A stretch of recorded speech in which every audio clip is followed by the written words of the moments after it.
right, so we got a lot to talk about. Bitcoin broke above $121,000 last night. If you'll remember, about a month ago, we made a prediction that by September the 18th, Bitcoin would hit $118,000. Bitcoin hit $118,000 on that exact day. And then we also said that we predict that Bitcoin will hit $130,000 by October 15th. That date is now only 12 short days away. So the question is, can we rally $9,000 in just the next 9 days?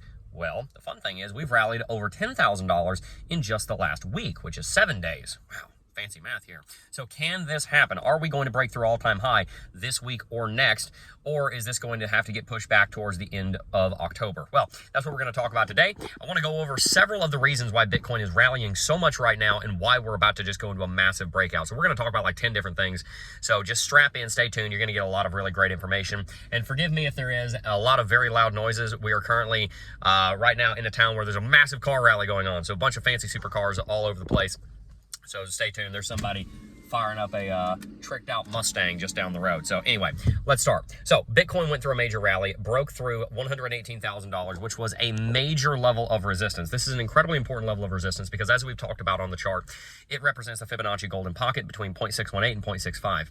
When you break through the Fibonacci golden pocket on Fibonacci retracement, then that means that you're going to go back up to where you began the Fibonacci retracement. Well, this Fibonacci retracement is drawn from the all-time high of 125.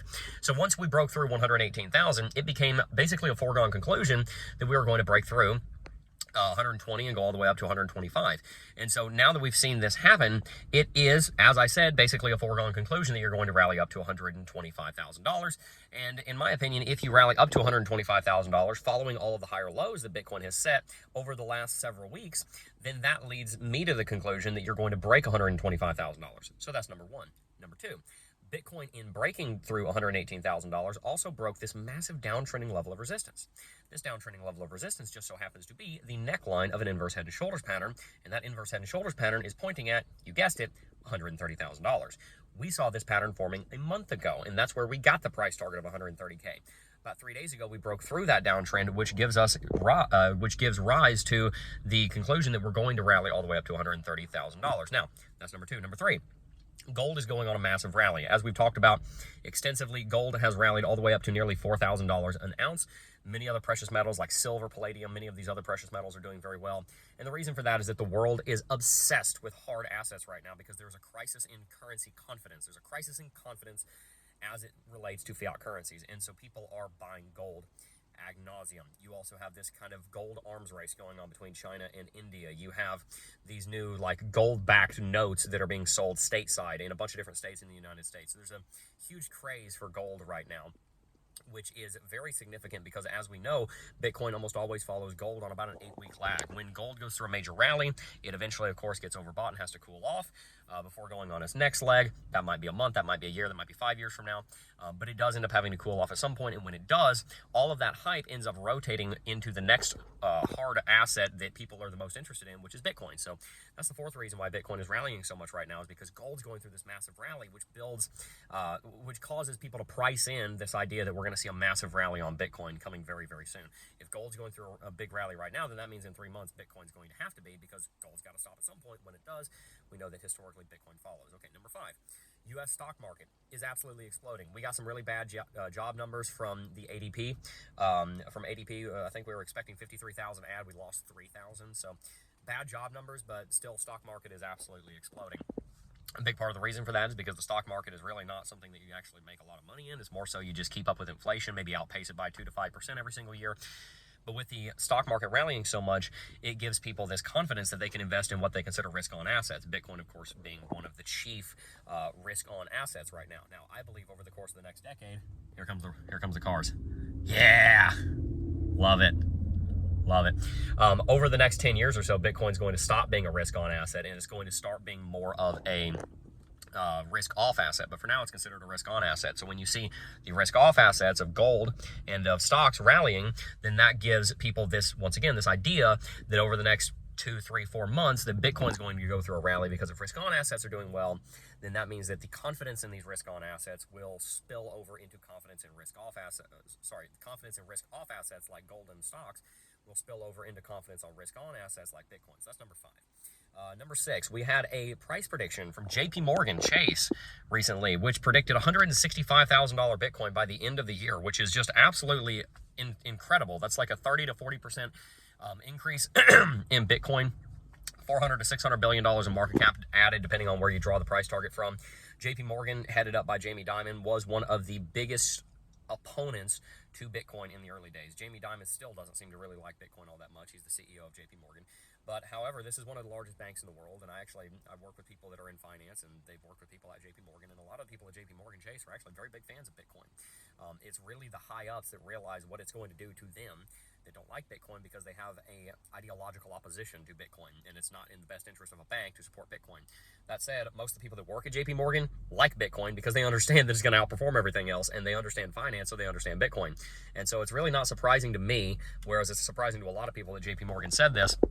But the fact is, it doesn't matter whether it surprised me, it surprised the market. The market's thinking, okay, JP Morgan Chase is calling for $165,000 Bitcoin. What in the world? That must mean that we're going there because even the big banks are getting on board when ideologically, at least at the top, big banks are heavily and very strongly opposed to the idea of Bitcoin. And that is a true narrative. Banks and federal governments, the two entities that should be the most scared of Bitcoin, all of a sudden are the most pro-Bitcoin because over the last few years, you've seen this transition away from believing that they can suppress Bitcoin and stop Bitcoin to realizing that Bitcoin is unstoppable and there's nothing that they can do about it, so they might as well get on the bandwagon or get left behind. So that's reason number 6. JP Morgan, along with a bunch of other big banks, are getting on board with Bitcoin. Number 7, massive amounts of inflows. We're seeing like $500 million of inflows every single day into the ETFs. You've seen several $billion flow into the BlackRock Bitcoin ETF in just the last week or so. I expect that's going to end up hitting over $100 billion of cumulative inflows since the launch back in January of last year. It's crazy this hasn't even been 2 years since the ETFs launched. That's absolutely remarkable because we've got $65, $66 billion of cumulative inflows, which is remarkable. And to go a little deeper on that 7th point here, not only are we seeing $500 million a day flowing into these Bitcoin ETFs, you have to compare how the Bitcoin ETFs are performing to the gold ETF when it launched. When the gold ETFs launched, they saw less than 10% of the inflows that we're seeing right now. In the first year, Bitcoin saw like $45 billion of inflows. Gold ETF saw, I want to say like 3 to 6. I can't remember the exact number, but it was a lot less. And it was significantly less. Like I'm talking like 10 to 15% of what we saw in Bitcoin. Bitcoin was like 7 to 10 times more successful than the gold ETFs. And that's continuing this year. We're still outpacing the gold ETFs by a massive margin. And gold, if you'll remember, went on an 8-year bull market with basically no correction in sight after the gold ETFs launched. We rallied from like 150 to 2,000 or whatever it was. Massive rally, like 1,500%, 1,600% rally on gold. So that leads me and many other analysts to the conclusion that because of the ETFs and because of the institutional adoption going on, the 4-year halving cycle might be dying. So that's kind of point 7 and 8. 7 is that we're seeing massive institutional inflows from these ETFs. But number 8, there's also, because of the ETFs, the idea that the super cycle might be happening or that the 4-year halving cycle might be extending or dead. I posted several months ago that I believe, I'm just going to go ahead and put it out there and put my reputation on the line. I believe the 4-year halving cycle is dead. I've been doing technical analysis on Bitcoin every single day for almost a decade. I could be wrong. I totally could be wrong. And for what it's worth, I am preparing as if a 4-year halving cycle bear market is coming. I run all my numbers by a 70% drawdown on Bitcoin. I run all of it just for proper risk management so we don't overextend ourselves, right? But that said, I still do believe tentatively that the 4-year halving cycle is dying. And this institutional investment is what is going to drive that nail in the coffin. So that's point number 8. That said, if we do see a blow off top to like $180, $200, $220,000, then you probably will see a 40 to 50% bear market. When I say 4-year halving cycle is dead, what I'm saying is I don't think you're going to see a 70% drawdown. I think you might see 40 or 50%. That's your bear market, and then we keep on going. If we go to 200, drop back to 100, that's a 50% drop. That's plenty. Bitcoin can break out of drop down to 100 and rally up to 500, right? And that's what you see happening by the end of the decade is $300,000 to $800,000 on Bitcoin. So that's number 8. Number 9, the long-term technicals are all lining up. You've got bullish MACD crosses on daily chart, 3-daily chart, weekly chart, and monthly chart. You've got RSI that is in bullish territory all over the place. You've got you've got price action that's above the visible range volume profile on the daily chart. All of the long-term technicals are extremely bullish for Bitcoin. All of them. You could not have a more bullish technical setup on the daily chart. It just simply couldn't happen. I don't see any possible way that all of the indicators could be flashing in a way that would be more bullish for Bitcoin. So that's point number 9. And point number 10, to kind of round it out here for the 10 points that I wanted to bring to you. Point number 10, I'm just kind of coming up with these on the spot. Point number 10 is that none of the end of bull market indicators have flashed. None of them. I mean, you look through X, It would take me an hour just to go through all of them, but you look through all of the indicators. Just scroll on X, just type in end of Bitcoin bull market indicators. You'll see them. There's dozens of them that flash when the bull market ends. Not one of them is flash. Over on coinglass.com, you can go to coinglass.com, and there's a thing over there where you can look at, you know, bull market top indicators. There's like 35 of them. Not one of them have flashed. None of them. So Bitcoin has a lot more room to go. And I personally believe that you're going to see the seasonality that we've seen on Bitcoin happen before. Historically, of the last 12 Octobers, 10 of them have been bullish. On average, October brings about a 20% return. This October started at around 115,000, 116,000. It was about 3 days ago. You add 20% on top of that, you're looking at about $140,000 on Bitcoin. The average November is plus 40% because of some of these massive events that we've had in the past. If you add 40% on top of 140, you're looking at $199,000 Bitcoin. By the end of November, there's a very real scenario where Bitcoin rallies between $1,000 and $2,000 every single day for the next 60 days, nonstop. And you need to be prepared for that. If you are trying to short Bitcoin, you're a fool and you need to stop. Like, seriously, really not a good idea.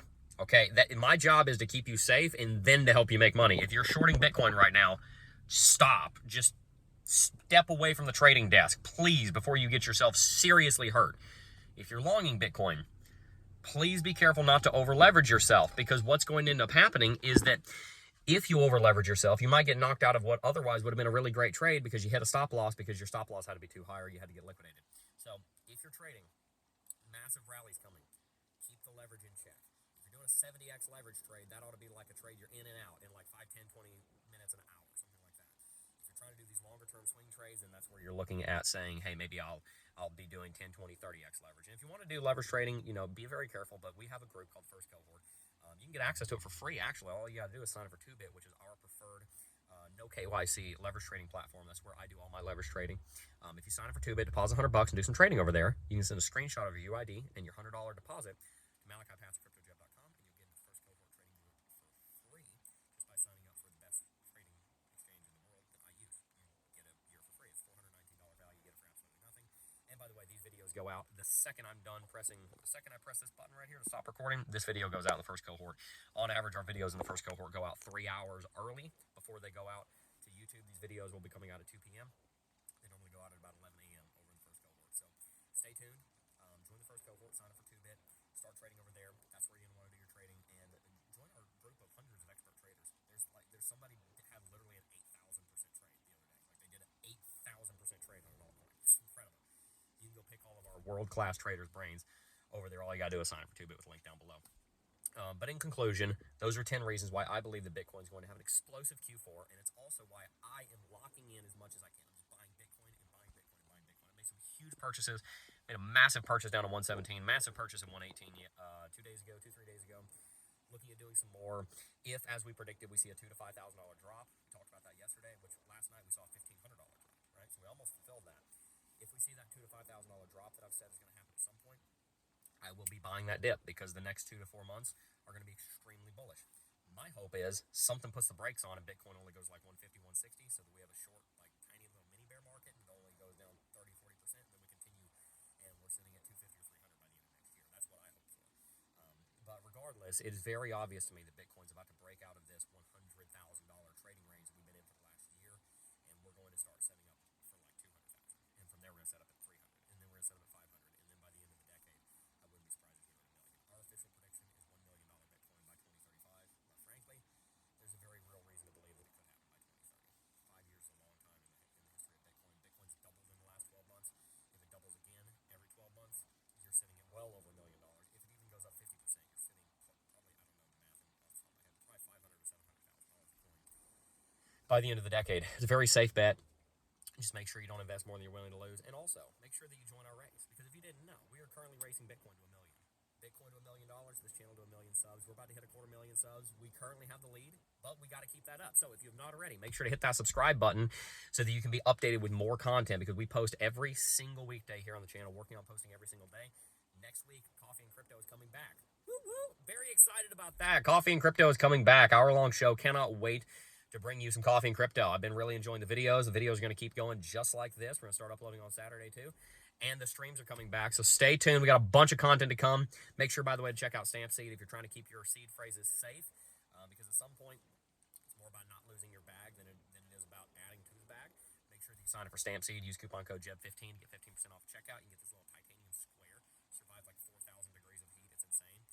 So if your house burns down, your seeds are safe. I mean, how can you get something better than that? So check out Stamp Seed, our official recommendation for stamping your seed phrases into titanium. So check them out. If you enjoyed today's video, hit that like button, subscribe to the channel, stay tuned for more content. Have a wonderful and blessed Friday. And before I go, I do just first want to thank each and every single last one of you for watching, as always.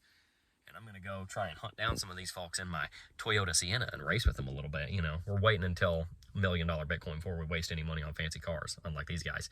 That said, if you enjoyed today's video, I love you. Peace.